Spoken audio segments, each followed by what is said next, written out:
नमस्कार बच्चों, आप सभी का स्वागत। आज के इस सत्र में हम अध्ययन करेंगे सिलाई मशीन चलाते समय क्या क्या समस्याएं आती हैं, उनका क्या कारण है और कैसे इनका समाधान कर सकते हैं। सिलाई मशीन के द्वारा सिलाई करने के क्रम में कभी कभी कई सारी समस्याओं का सामना करना पड़ता है। ये समस्याएं प्रायः गंभीर नहीं होती हैं और इन्हें गृहिणियाँ यदि हल्की सी भी जानकारी है तो समय ही दूर कर सकती है। सामान्यतः अत्यंत साधारण खराबी के फलस्वरूप सही सिलाई प्राप्त करने में कठिनाई हो जाती है। सिलाई मशीन संबंधी समस्या को समझकर उसका सही कारण जानने के पश्चात तत्संबंधी निदान किए जा सकते हैं। सिलाई मशीन की सामान्य समस्याएं इस प्रकार हैं, जैसे फंदे नहीं बनना। फंदे नहीं बनने के कई सारे कारण हो सकते हैं, जैसे सुई टेढ़ी होना या सुई में धागा ढंग से नहीं पिरोया हो तो, बोबिन केस में धागा ढंग से नहीं लगाया हो तो, सुई छड़ में मशीन की सुई अधिक ऊंची लगी होगी, या बोबिन समान रूप से भरा हुआ नहीं है, यानी धागा उसमें अनइवन भरा हुआ है, फीड डॉग की फिटिंग में कोई गड़बड़ हो तो, या धागे का तनाव कम हो। तो ये कई सारे कारण हैं जिससे कि फंदे नहीं बनते। अब उसके निदान कारण को देखते हुए हमें निदान करना है। सुई टेढ़ी है तो सुई बदल दें, धागा सही विधि से पिरोना चाहिए। बोबिन केस में जो धागा लगा रहे हैं निर्देशानुसार लगाएं, सुई को सही ऊंचाई पर लगाएं, बोबिन में धागा समान रूप से भरें, फीड डॉग को सही ढंग से फिट करें और तनाव ठीक करें। ऐसी एक समस्या और आ सकती है ऊपर का धागा टूटना।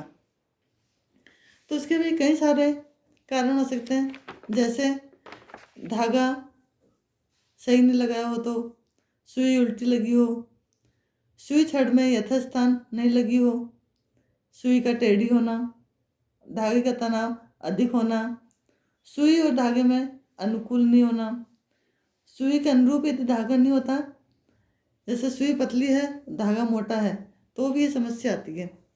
धागा कमज़ोर या कच्चा, धागे की कताई दोषपूर्ण होगी तो उसमें कुछ अंतराल पर गांठें आती है और ये गांठों के कारण ऊपर का धागा टूटता है।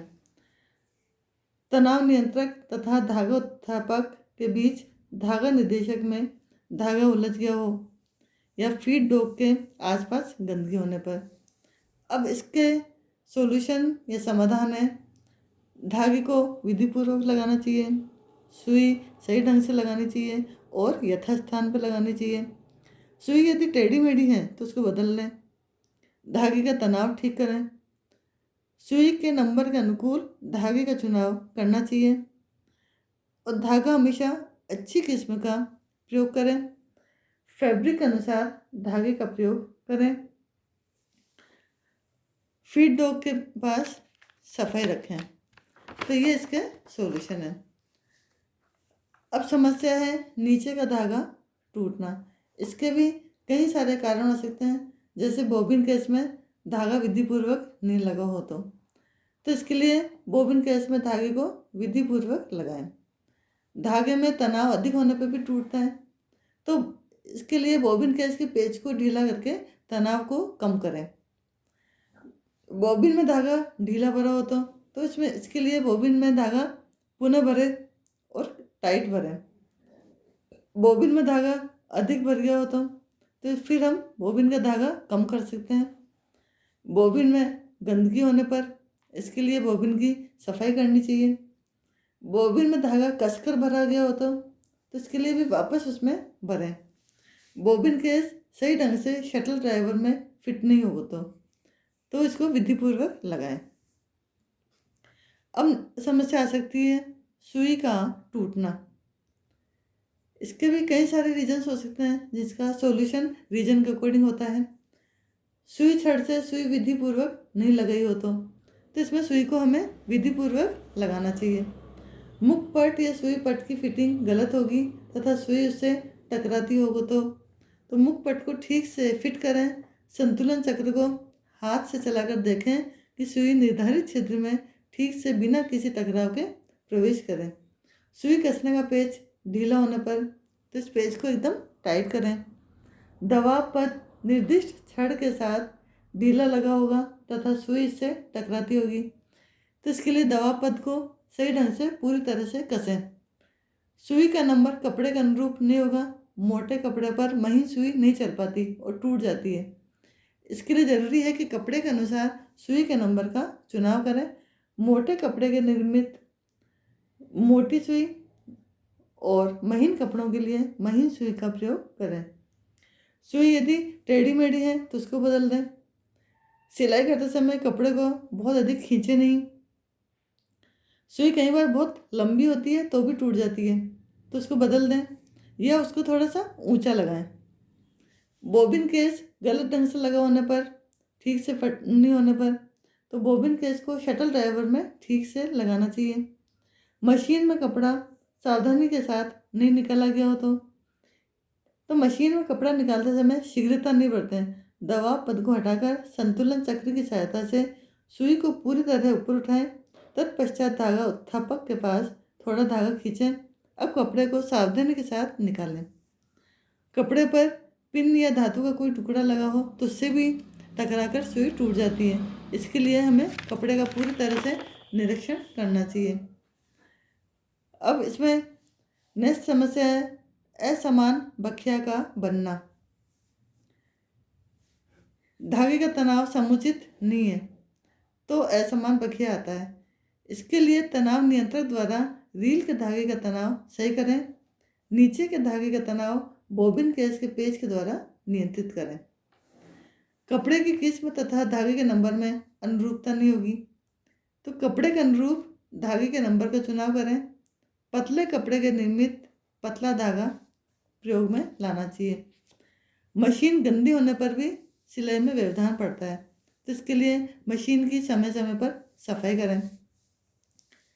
सिलाई करने वाले को यदि सिलाई मशीन चलाने का समुचित अभ्यास नहीं होता तो उससे भी असमान बखिया आता है। सुई टेढ़ी होने पर भी हो सकता है, तो इसके लिए सुई सीधे रखें या चेंज कर दें। नेक्स्ट इसमें समस्या आती है कपड़े का आगे नहीं सरकना। इसके भी कई सारे रीजंस हो सकते हैं, जैसे दबाव पद का पेच ढीला होगा और दबाव छड़ से दबाव पद अच्छी तरह से फिट नहीं हुआ होगा, तो इसके लिए दबाव पद को सही तरह से फिट करें। पेच पूरी तरह से कसा हुआ होना चाहिए। धागे का तनाव सही नहीं होने पर भी तो इसमें तनाव का हमें ठीक करना हो। टाँकों की लंबाई एवं संख्या कपड़े के अनुकूल नहीं होगा, तो इसके लिए टाँका नियंत्रक द्वारा बखिया में आवश्यक सुधार करें। पतले कपड़े पर टाँके लंबाई तथा अधिक संख्या में डाले जाते हैं। मोटे कपड़े पर लंबे टाँकों का प्रयोग करना चाहिए। फीड डॉग के दांतों के बीच गंदगी जम जाने पर भी कपड़ा पूरी तरह से आगे नहीं सरक पाता है। इसके लिए फीड डॉग की सफाई ब्रश की सहायता से करनी चाहिए। इसके अलावा और भी समस्या आती है, जैसे कपड़े के धागे का खींचना। इसके कई सारे रीज़न हो सकते हैं, जैसे सुई की नोक टूट गई हो या घिस गई हो, तो इसके लिए सुई को बदल देना आवश्यक है। ऐसे पतले कपड़े पर यदि मोटी सुई का प्रयोग करें या मोटे कपड़े पर पतली सुई का प्रयोग करें तो भी धागा खिंचता है। इसके लिए आवश्यक है कपड़े के अनुरूप हम सुई का प्रयोग करें। कई बार सुई जंग लगी होती है तो उससे भी धागा खिंच जाता है, तो सुई बदलें या निकाल कर उसके जंग छुड़ाएं। और समस्या आ सकती है मशीन का भारी चलना। इसके लिए ज़रूरी है मशीन में निर्दिष्ट स्थान जो भी है वहाँ पर समय समय पर तेल डालें और उसको धूप में रखें। कई बार मशीन बहुत अधिक दिनों बाद प्रयोग में लाई जाती है तो भी भारी चलती है, तो इसके लिए प्रयोग में लाने से पहले उसकी सफाई करें, तेल डालें और फिर इसको प्रयोग में लाएं।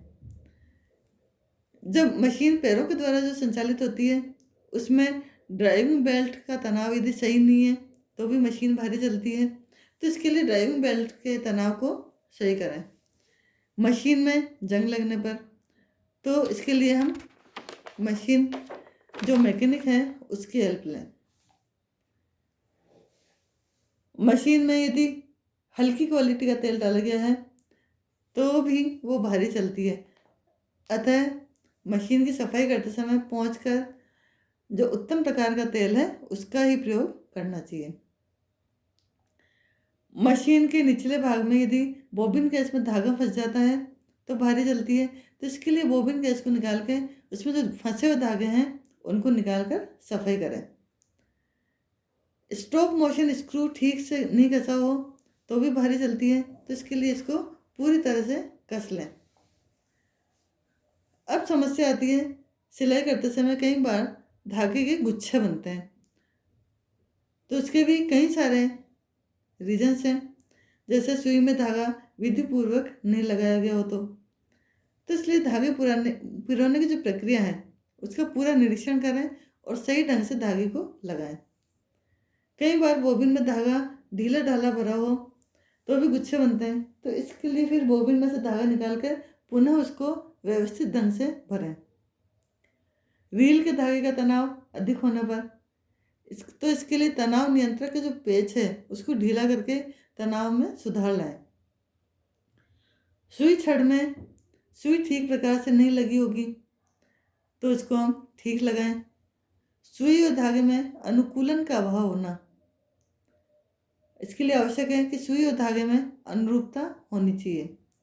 तनाव नियंत्रक से धागा निकल गया हो तो इसके लिए धागे को तनाव नियंत्रक के वृत्ताकार चक्रों के अच्छी तरह स्थापित करें, जिससे तनाव नियंत्रक का पूरा नियंत्रण धागे पर बना रहे।